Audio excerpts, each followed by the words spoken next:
Ya pemirsa, adanya komunitas yang bernama MMM atau Manusia Membantu Manusia, namun memiliki agenda wajib perputaran uang di antara para pemberinya.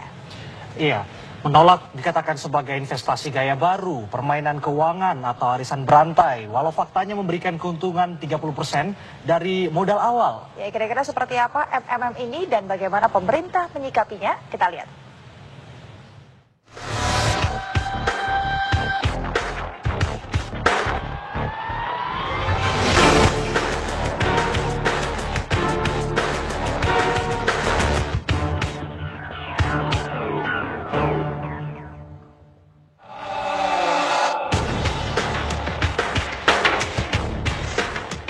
Manusia bekerja untuk memperoleh penghasilan demi memenuhi kebutuhan hidupnya. Berbagai macam pekerjaan dilakukan untuk meningkatkan taraf hidup, termasuk melakukan investasi demi masa depan yang lebih baik. Namun, telah muncul semacam investasi yang mulai menjamur di masyarakat, terutama di beberapa kota besar di Indonesia. Salah satunya adalah MMM, atau diartikan sebagai Manusia Membantu Manusia. MMM menolak dikatakan sebagai bagian dari investasi gaya baru, arisan berantai, permainan keuangan, atau lembaga jasa keuangan. Padahal ada aktivitas keuangan yang beredar di anggota member dengan imbalan 30% dari nominal awal tanpa melakukan pekerjaan apapun. MMM adalah komunitas sosial, di mana tujuannya adalah saling membantu sesama manusia. Terutama MMM Indonesia itu membantu sesama manusia, sesama member-member di Indonesia. Membentuk suatu komunitas, di mana komunitas itu manusia membantu manusia. Di mana saling memutarkan uang-uang bebas, uang-uang yang mereka miliki di tabungan masing-masing untuk membantu mensejahterakan sesama. Sistem cara kerjanya bagaimana? Jadi kita bisa saja tambahkan, MMM itu adalah bukan investasi, bukan perusahaan, bukan bank. Kami tidak ada hubungan seperti itu. Jadi MMM ini bergeraknya adalah setiap member mendaftarkan diri lalu menyatakan berapa banyak yang dia mau membantu sesama. MMM itu bukan investasi. MMM itu adalah komunitas saling membantu. Kita harus rela. Prinsipnya adalah jaim. J-nya adalah harus jujur, amanah, I-nya ikhlas, M-nya saling membantu.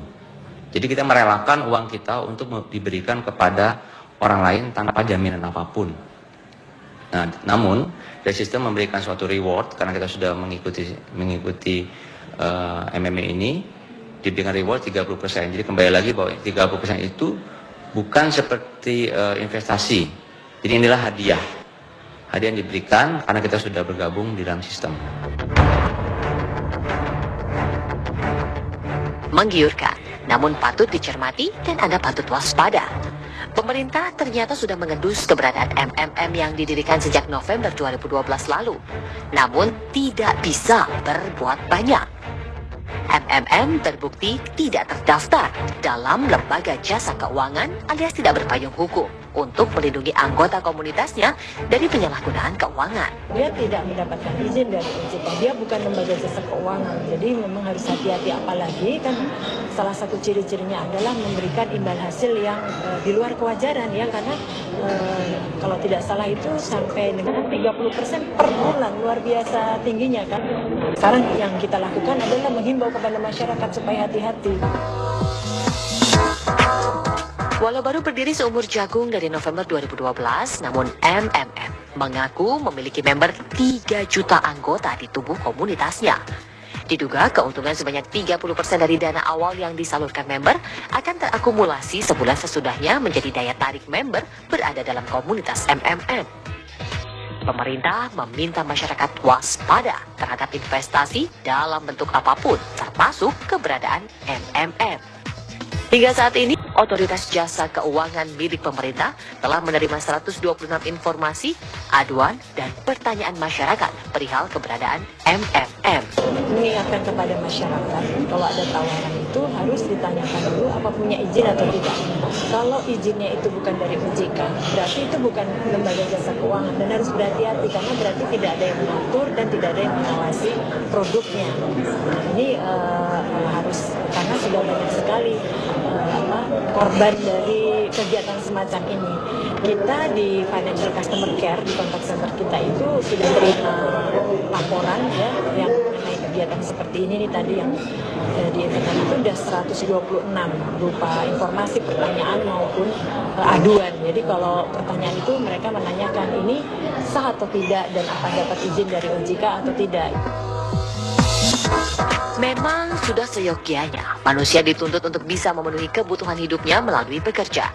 Tawaran menggiurkan untuk menghasilkan uang secara singkat patut dicermati agar tidak menjadi korban dari penyalahgunaan keuangan. Tim TV One mengabarkan.